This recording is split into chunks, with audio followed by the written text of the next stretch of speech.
এই যে ময়লা, কথা বললেই তো দোষ হয়ে যায়, যে কন্টেন্ট ক্রিয়েটররা দেশ বিরুদ্ধে কথা বলে। এই দেখুন, এই যে মহাসড়ক, এই রাস্তা, এই গার্মেন্টস শ্রমিক হাজার হাজার গাড়ি যায়, এই দেখুন গাড়ি যাচ্ছে। এই দেখেন ডাস্টবিনের একটা বস্তা মেন রাস্তায় পড়ে আছে।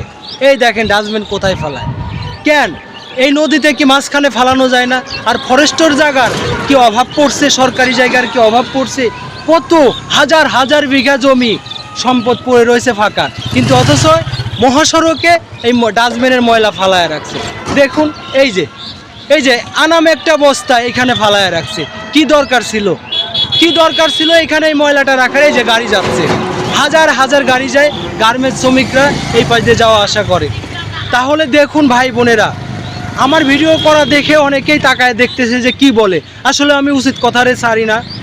আমি যাচ্ছিলাম, আমি যাওয়া বা ব্রেক করে আমি গাড়ি ঠেকায় আমি ভিডিও বানাচ্ছি আপনাদের দেখার জন্য। আমি বলি ভাই বোনেরা, আপনারা অবশ্যই কমেন্টে জানাবেন। আর সিটি কর্পোরেশনের যারা বড় পদে আছেন, যারা ভাই বসেরা আছেন, এই পদক্ষেপ নেবেন। আপনাদের কর্মকর্তারা যারা আছে, মাঠকর্মী যারা আছে, এখানে যেন ডাস্টবিন না ফেলায়। এই যে মহাসড়ক, লোকজন সবসময় অলস টাইম যাওয়া আসা করতেছে, দুর্গন্ধ, প্রচুর দুর্গন্ধ, বিশ্বাস করেন।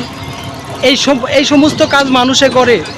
সবাই ভালো থাকবেন, অবশ্যই এই পদক্ষেপ নেবেন। সিটি কর্পোরেশনের যারা বসেরা আছেন, যদি ভিডিওটা দেখে থাকেন, সবাই ভালো থাকবেন। আসসালামু আলাইকুম।